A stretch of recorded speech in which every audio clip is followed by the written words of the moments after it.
வணக்கம் பக்தர்களே. இன்னைக்கு நாம மிகவும் பிரசித்தி பெற்ற ஆலயத்தில் உள்ள அம்பாளின் மகிமையை தான், புராண வரலாறு தான் யாவருக்கும் உரைப்பும் பதிவில் கேட்க போகிறோம். குழந்தைகள் அடம் பிடிச்சு ஏதாவது வாங்கிட்டாங்கன்னா, இல்லை அவங்க பெருசா சாதிச்சிட்டாங்கன்னா, ஒத்த காலில் நின்று ஜெயிச்சிட்டப்பா அப்படின்னு பாராட்டுவாங்க பெரியவங்கெல்லாம். இந்த பாராட்டை யாரை மையப்படுத்தி தெரியுமா சொல்லியிருக்காங்க முன்னோர்கள்? காமாட்சி அம்பாளை பற்றி தான். என்னம்மா பழமொழியையும் காமாட்சியையும் தொடர்பு படுத்தி பேசுகிற அப்படின்னு நீங்கள் நினைக்கிறது எனக்கு தெரியுது. ஏன்னா சிவன் பூலோகத்திற்கு ஒரு சாபம் கொடுத்து அம்பாளை அனுப்பிச்சிடுறார். இங்கே வந்த காமாட்சி தேவி தவம் இருக்காங்க.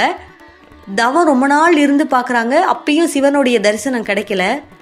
என்னடா நம்மளுடைய கணவர் நம்மளை இன்னும் ஆட்கொள்ளலையேன்னு கஷ்டத்தோட அடுத்த ஸ்டெப்பு என்ன பண்ணலான்னு யோசிச்சு தீ மூட்டி, அதாவது நெருப்பு உண்டாக்கி அதுக்குள்ள நின்று தவம் ஏற்றுகிறாங்க. அப்பையும் சிவபெருமான் காட்சி தரல அம்பாளுக்கு. மூணாவதா என்ன தெரியுமா பண்றாங்க? ஒரு ஊசி முனையில ஒத்த காலில் நின்று ஈசனை நினைத்து தவம் செய்யறாங்க. அப்பதான் ஈசனின் தரிசனமே கிடைக்குது. அவரோட ஒய்ஃபு அவங்களுக்கே சிவபெருமான் அவ்வளோ சீக்கிரத்துல காட்சி கொடுக்கல. ஆனா சாமி என்ன நேரில் தான் பார்த்தீங்களான்னு சில பேர் விதண்டாவாதம் பேசுவாங்க தெரியுமா?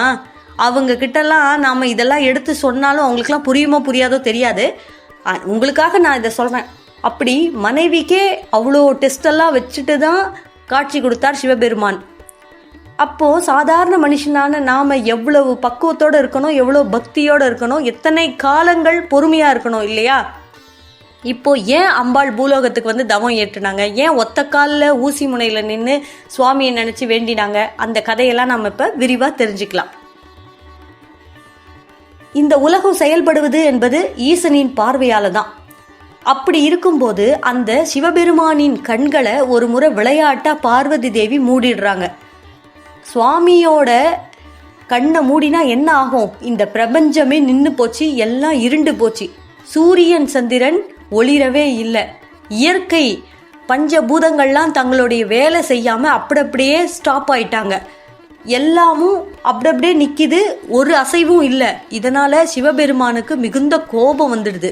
பார்வதி தேவியை கடுமையாக திட்டி சாபம் கொடுத்து, நீ பூலோகத்துக்கு போ, மானிட பிறவி எடுத்துடு அப்படின்னு சொல்லி அனுப்பிச்சிடுறாரு.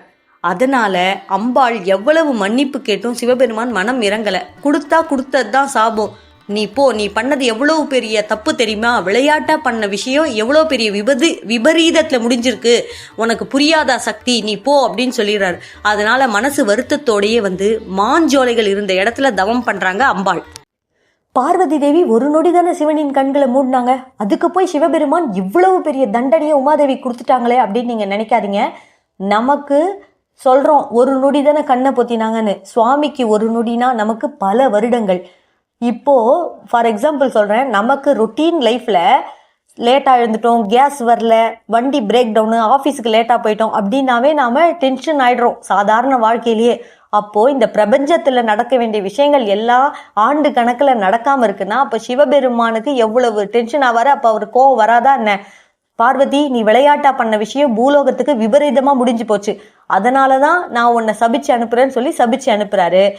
அப்போ அம்பாளும் அந்த வேதனையோட சுவாமி கிட்ட மன்னிப்பு கேட்டுட்டு பூலோகத்துல மானிட பிறவி எடுத்து மாஞ்சோலைகள் நிறைந்த இந்த மாங்காட்டை தேர்ந்தெடுக்கிறாங்க தவம் பண்ண. அங்க தவம் செய்யறாங்க. அப்பயும் சிவனின் காட்சி கிடைக்கல. சரி, என்னடா சிவபெருமான் வரலையேன்னு சொல்லிட்டு தீய மூட்டி அதுக்கு நடுவில் இருந்து தவம் ஏற்றுகிறார்கள். அப்பயும் ஈசனின் அருள் கிடைக்கல. மூணாவதா என்ன பண்றாங்க? கடுமையான தவம், ஊசி முனையில ஒத்த காலில் நின்று தவம் செய்யறாங்க. அப்பதான் சிவபெருமான் அம்பாளுக்கு தரிசனம் தர்றார். தந்துட்டு சிவபெருமானுக்கும் பார்வதிக்கும் காஞ்சிபுரத்துல கல்யாணம் நடக்குது. காஞ்சிபுரத்துல அம்பாளுக்கு கல்யாணம் ஆயிடுது. அம்பாள் மாங்காடை விட்டு போயிடுறாங்க. போயிட்டா கூட காஞ்சிபுரத்துல என்ன சக்தி அம்பாளுக்கு இருக்கோ அதே சக்தி இங்க மாங்காட்லயே இருக்குன்றது வரலாறு சொல்றது. அது மட்டும் இல்ல, காஞ்சிபுரத்துக்கு அம்பாள் போயிட்டா கூட மாங்காட்டுல இன்னும் அந்த சூடு வெப்பமானது தனியவே இல்லை. அந்த ஊரை இல்லாம அந்த ஊரை சுத்தி இருக்க ஊர் இல்லாம உஷ்ணத்தால பாதிக்கப்பட்டு மக்கள் ரொம்ப வறட்சியில வாடுறாங்க, வதங்குறாங்க. என்ன பண்றதுன்னே மக்களுக்கு தெரியல. அப்போ அந்த பக்கமா ஆதிசங்கரர் வரார். ஒவ்வொரு கோவிலா பார்த்துட்டு வராரு. அப்போ தரிசனம் பண்ணின்னு வரைச்சு இந்த மாங்காடுல நடக்கிற இந்த விஷயமும் அவர் காதுக்கு வருது. உடனே அவர் என்ன பண்ணலாம் அப்படின்னு சொல்லி யோசிக்கிறாரு. உடனே என்ன பண்றாருன்னா அம்பாளை நினைச்சு மூலிகைகள் 8 மூலிகைகளான ஸ்ரீ அர்த்தமேரு ஸ்ரீ சக்கரத்தை அம்பாள் தவம் புரிந்த இடத்துல பிரதிஷ்டை செய்கிறார் ஆதிசங்கரர். ஆதிசங்கரர் மாங்காடுல அர்த்தமேரு ஸ்ரீ சக்கரத்தை பிரதிஷ்டை பண்றாரு. பிரதிஷ்டை பண்ணதுமே என்ன ஆகுது, அங்க இருக்க அந்த வெப்ப உஷ்ணம் எல்லாம் தணிஞ்சு எல்லா இடமும் குளிர ஆரம்பிக்குது. மக்கள் எல்லாம் சந்தோஷமாயிடுறாங்க. அதை விட ஹைலைட் என்ன, மழையெல்லாம் பொழிஞ்சு வறண்ட பூமி எல்லாமே நல்லா பசுமையான பூமியாக மாறிடுது. கேட்கவா வேணும், மழை பெஞ்சா எல்லாருக்குமே சந்தோஷம் தானே, விளைச்சல் நல்லா இருக்கும். விளைச்சல் நல்லா இருந்தால் மக்கள் சந்தோஷமாக இருப்பாங்க.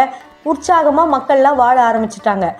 எல்லா கோவில்லையும் மூலவர் தான் அம்பாளாக இருப்பாங்க, நம்ம வணங்குவோம். ஆனால் இந்த மாங்காடு கோவிலில் மட்டும் அர்த்தமேரு ஸ்ரீ சக்கரம் தான் அம்பாளாக இருக்காங்க. நம்ம ஸ்ரீ சக்கரத்தை தான் அம்பாளாக கருதி வணங்குறோம். ஸ்ரீ சக்கரத்துக்கு பின்னாடி உற்சவர் சிலையில் அம்பாள் இருக்காங்க. அந்த அம்பாளுக்கு தான் அபிஷேக அலங்காரங்கள்லாம் செய்யப்படுது. உங்களுக்கு இந்த கதை ரொம்ப பிடிச்சிருக்கும்னு நினைக்கிறேன். மாங்காடுக்கு அவசியம் போங்க, காமாட்சியை தரிசனம் செய்யுங்கள், சகல வளமும் பெற்று சந்தோஷமாக வாழுங்கள். அடுத்த பகுதியில் இன்னும் சுவாரஸ்யமான அம்பாளின் திருக்கதையை கேட்டு மகிழலாம். நன்றி. ஓம் சக்தி. ஜெய் மாதா, ஜெய் சக்தி.